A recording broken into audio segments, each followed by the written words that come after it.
Ako si Lily. Isa akong public school teacher dito sa Bukidnon. Asawa ni Michael. Ina ni na Joanna at Miko.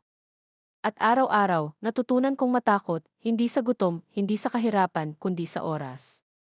Kapag papalapit na ang alas 5 ng hapon, bumibigat ang dibdib ko. Kasi alam ko, kahit wala akong ginagawang mali, may taong galit na nag-aantay na sa akin sa bahay. Diretso na tayo. Seloso ang asawa ko. Selos na mapanakit. Kapag lumagpas ako ng alas 5 at wala pa ako sa bahay, iisa lang ang paratang niya. May lalaki ka. Wala nang tanong. Wala nang paliwanag. Kahit galing ako sa school. Kahit may meeting. Kahit hawak ko pa ang lesson plan at chalk sa bag ko.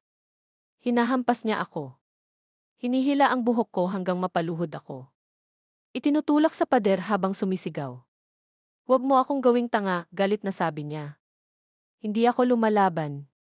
Hindi ako sumasagot. Kasi bawat paliwanag may kapalit na sakit. May dalawa kaming anak. Si Joanna, panganay. 11 taong gulang. Tahimik siyang bata at hindi dahil mahiyain, kundi dahil natutunan niyang mas ligtas ang hindi magsalita. Si Miko, bunso namin. 5 taong gulang.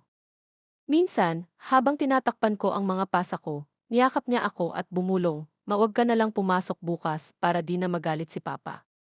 5 taon pa lang siya, pero alam na niya kung sino ang laging nasasaktan. Isang hapon, nag-aayos ako ng damit ni Michael. May pantalon siyang nakalimutan niyang itabi. May cellphone sa bulsa. Hindi nakalock. At doon ko nalaman ang totoo. Habang binabasa ko ang mga mensahe, pakiramdam ko isa-isang nawawala ang lakas ko.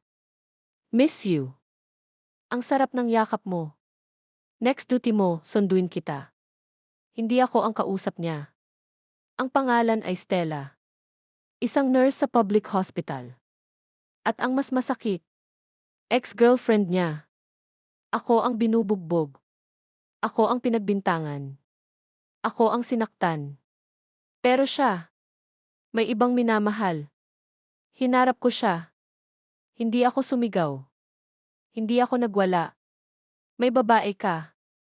Tahimik siya. Tapos lumuhod. Umiyak. Humawak sa paa ko. Nagkamali lang ako, Lily. Ikaw ang mahal ko. Para kina Joanna at Miko. Para sa mga bata. Yan ang dahilan kung bakit ko siya pinatawad. Hindi dahil hindi masakit, kundi dahil umaasa pa rin ako. Pero alam mo kung ano ang mas masakit.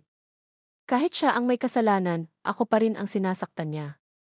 Mas lalo siyang naging seloso. Mas lalo siyang naging marahas. Parang kailangan niya akong sirain para matakpan ang sarili niyang kasalanan. Isang umaga, pauwi ako galing school. Naglalakad, gaya ng dati. May bagong kotse sa may kanto. Makintab at bago. Bumaba ang babae. Si Stella. May hawak siyang susi at mumiti. At sa loob ng kotse, andoon si Michael. Habang ako naglalakad araw-araw papunta sa trabaho, binilhan niya pala ng kotse ang kabit niya. Pag-uwi ko, umiyak na naman siya. Nangakong magbabago. At ako na natatakot bigyan ng watak na pamilya ang 2 kong anak, pinatawad ko na naman. Hanggang sa dumating ang balitang tuluyang pumatay sa natitirang lakas ko. Buntis siya. Anak ng asawa ko.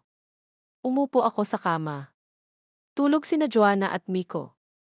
Naririnig ko ang paghinga nila. Lumapit si Michael. Patawarin mo ako. Ayokong lumaki ang mga bata sa broken family.